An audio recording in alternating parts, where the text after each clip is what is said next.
नमस्कार दोस्तों, मैं कुंदन कुमार आपका स्वागत करता हूं आपके अपने चैनल एसएससी दिव्य पर।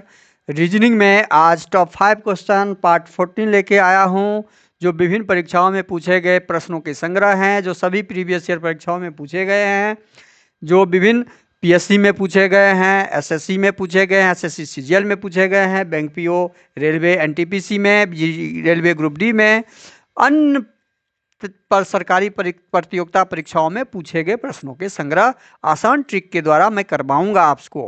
वीडियो अच्छा लगे तो लाइक कर दीजिएगा। लाइक करने के साथ साथ चैनल पे नए होंगे तो सब्सक्राइब कर लीजिए और बेल आइकन को ऑल सेट पे डाल दीजिए ताकि नोटिफिकेशन आपको मिलते रहेगा। समय पर नोटिफिकेशन के साथ आप वीडियो देखेंगे और उसके लाभ उठाएंगे। अब आते हैं प्रश्न पे हम। प्रश्न संख्या 1, अंग्रेजी वर्णमाला के अक्षर श्रृंखला ए से जेड में निम्नलिखित में से कौन सा अक्षर आपके बाएं से 13वें के दाएं 7वां है। अब ये प्रश्न देखिए, अंग्रेजी वर्णमाला के ऊपर है, अल्फ़ाबेट का है। अल्फ़ाबेट में हम आपको बताए हुए हैं 1 to Z तक का, वो वीडियो आपको लिंक में डाल देंगे, डिस्क्रिप्शन में डाल देंगे, वीडियो का लिंक डिस्क्रिप्शन में डाल देंगे। पूरा अंग्रेजी का सारा सिस्टम हम उसमें बताए हुए हैं अल्फ़ाबेट का। अब इस प्रश्न में दिया हुआ है कि अंग्रेजी वर्णमाला के अक्षर A to Z में निम्नलिखित में से कौन सा अक्षर आपके बाएं से 13वें। अब ए यदि हम यहाँ लिखेंगे और A to Z जैसे लिखेंगे तो ये हो गया लेफ्ट और ये हो गया राइट, आपका भी और मेरा भी। अब इस प्रश्न में यह हम इतना लिख लिए, आपको समझाने के लिए इतना डिस्क्राइब कर रहे हैं। आप ढंग से बेसिक समझ लीजिएगा, क्वेश्चन का आंसर सेकेंड में आप बना लीजिएगा, निकाल लीजिएगा, आपको एग्जाम में कोई हेजिटेशन नहीं होगा। ठीक से समझिए। प्रश्न ए, अब बाएं से हमने ए लिख लिया, अब बाएं से 13वें है, बायां से 13वां कौन नंबर पे? 13 नंबर पे होता है एम। 13 नंबर पे कौन सा होता है? एम। अब बाएं से हम 13 नंबर पे आए, एम के दाएं। अब एम का राइट भाग, एम का ये राइट एरिया है, एम का ये राइट एरिया है, तो हम एम के दाएं जाएंगे, दाएं 7वां भाग पे जाएंगे। तो इसमें यदि हम दाएं 7 जोड़ देते हैं तो क्या आता है? 20। और T20 हमें पता है, T20 कहाँ पे होता है? 20 पे होता है। T20 कहाँ पे होता है? 20 पे। तो इसका मतलब है 20 नंबर पे जो अक्षर लेटर होगा टी, वो इसका आंसर होगा। और जो ऑप्शन नंबर कहाँ पर है? जो ऑप्शन नंबर बी में है, ऑप्शन नंबर बी इसका सही आंसर होगा। प्रश्न संख्या 2 देखिए, प्रश्न चिन्ह के स्थान पे 4 विकल्प दिए गए हैं, चारों विकल्प में से यहाँ पे क्या आएगा वो ऑप्शन चुनना है। अब यहाँ पे देखना क्या है कि इस दोनों में रिलेशन क्या है। अब ये रिलेशन ढूंढने के लिए हम क्या करेंगे? 1 number, 2 number, 3 number, 4 number, 5 number, 6 number, 7 number, number डाल देंगे पहले हम। अब इस नंबर को इसमें डाल के देखते हैं कि ये सारा नंबर है कहाँ। तो ए, यहाँ पे ए है, तो ए पे कौन सा नंबर है? 4 नंबर है। टी पे हमने 5 डाला है तो टी पे 5 हो जाएगा। ई पे 6 डाला है तो ई पे 6 हो जाएगा। उसके बाद डी है, डी पे 7 डाला है तो डी यहाँ पे क्या हो जाएगा? 7 हो जाएगा। यू पे क्या डाला है हमने? 1 डाला है उसमें तो 1 हो जाएगा। एन पे क्या डाला है? 2 डाला है, 2। डी पे 3। इसका मतलब है कि लास्ट का 4 लेटर और शुरू का, इसका शुरू का 3 लेटर लास्ट हो गया। शुरू का ये 3 लेटर ये यहाँ पे आ गया और इसका ये वाला लेटर, लास्ट वाला 4 लेटर ये उठ के यहाँ आ गया। अब यही सेम चीज़ पैटर्न इस पे लागू करना है हमें, तो हम पहले इस पे नंबर डाल देंगे।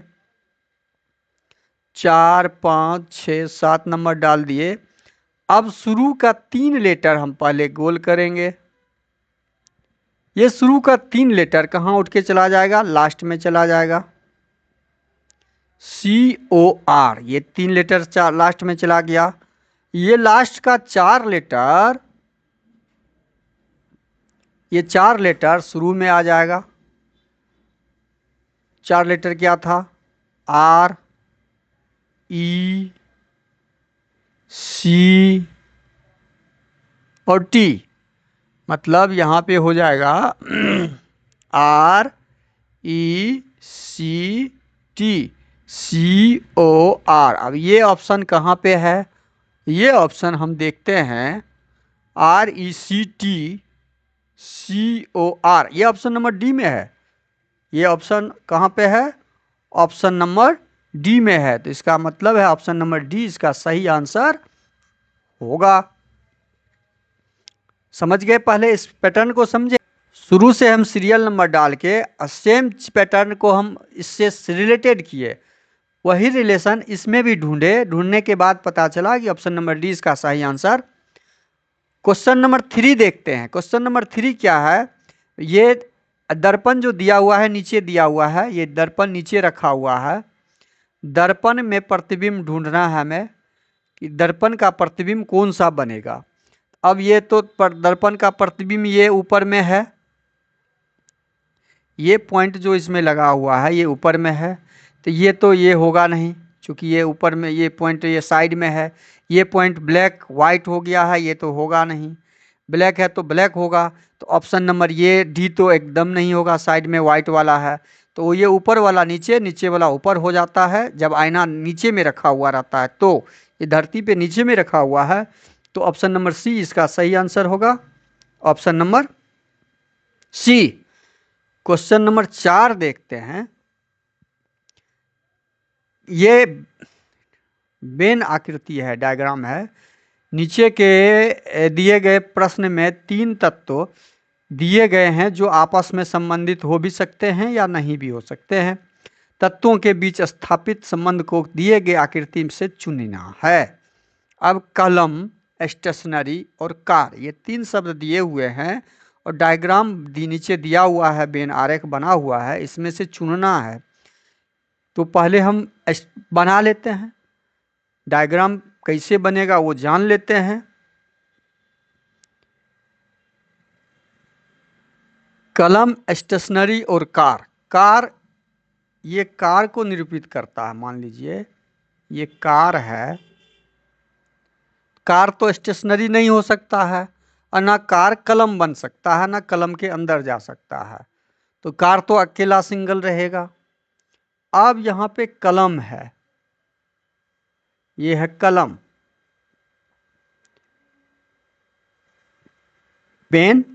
अब पेन और एक स्टेशनरी में, जब हम स्टेशनरी जाते हैं दुकान पे खरीदने, तो वो स्टेशनरी में कलम आता है और ये स्टेशनरी का डायग्राम हो गया। तो स्टेशनरी के अंदर कलम आ सकता है, लेकिन कार स्टेशनरी के अंदर नहीं आएगा। तो हमारा वेन डायग्राम ये बनेगा। अब ये ऑप्शन किस में है? तो ये ऑप्शन ए में ऑप्शन दिख रहा है, तो ऑप्शन ए इसका सही आंसर होगा। बाकी ऑप्शन गलत ऑप्शन है। तो क्वेश्चन नंबर 4 कंप्लीट हो गया। क्वेश्चन नंबर 5 देखते हैं। 10 मार्च 1996 को शुक्रवार था, तो 10 मार्च 1997 को कौन सा दिन होगा? क्वेश्चन नंबर 5 देखते हैं। यदि 10 मार्च 1996 को शुक्रवार था, तो 10 मार्च 1997 कौन सा दिन होगा? अब इसमें कुल दिन देखिए, एक तो ये नियम है कि यदि 10 मार्च 1996 से 10 मार्च 1996 से 10 मार्च 1997 क्या होगा? 1 साल होगा, पूरे 1 साल हो जाएगा, 365 दिन हो जाएगा। तो जब 1 साल होता है तो 1 दिन प्लस हो जाता है। ये तो हम लोगों को पता है, लेकिन क्यों प्लस होता है वो हम जानकारी देना चाह रहे हैं। ये 96 लीप ईयर वर्ष है। 96 क्या है? लीप ईयर वर्ष है। लेकिन ये फरवरी के बाद का डेट है, इसीलिए ये लीप ईयर वर्ष का एक दिन इसमें काउंट नहीं किया जाएगा। ये एक दिन जो 29 दिन फरवरी होगा वो 29वां दिन, इसमें एक दिन प्लस नहीं होगा। इसलिए ये 10 मार्च से 10 मार्च 1997 365 दिन ही होते हैं। और जब 365 दिन होंगे तो हमारे पास कुल दिन मिल गए 365, और शेष निकालना होता है। शेष कितना हो गया? एक। शेष जब एक हो गया तो शुक्रवार में हम क्या करेंगे, हमें जो दिन पता है उस दिन में उस शेष को जोड़ देते हैं। तो कौन सा दिन आ जाएगा? शनिवार हो जाएगा। इसका मतलब है 10 मार्च 1997 को शनिवार होगा। ऑप्शन नंबर बी आपका सही आंसर हो जाएगा, ऑप्शन नंबर बी शनिवार। ठीक है, अब इसे देखिए, एक तो यहाँ डायरेक्ट हम यहाँ लिख सकते थे एक दिन लगा के, एक दिन बढ़ा के, शनिवार। जब 365 दिन हो तो लीप ईयर वर्ष नहीं हो तो एक दिन बढ़ जाएगा, लीप ईयर वर्ष होगा तो 2 दिन बढ़ के जोड़ के हम वो दिन आगे का आंसर निकाल सकते हैं एक साल के लिए। एक साल। वीडियो अच्छा लगे तो लाइक कर दीजिए, चैनल पे नए हैं तो सब्सक्राइब कर लीजिए और दोस्तों में शेयर कर दीजिए। बेल आइकन को ऑल सेट पे डाल दीजिए ताकि नोटिफिकेशन आपको सही वक्त पे मिल जाए और वीडियो को इससे लाभ आप उठा पाएँ। आपका कमेंट मेरे लिए बहुत महत्वपूर्ण और बहुमूल्य है। आप अपना कमेंट जरूर करें। Thank you. जय हिंद, जय भारत।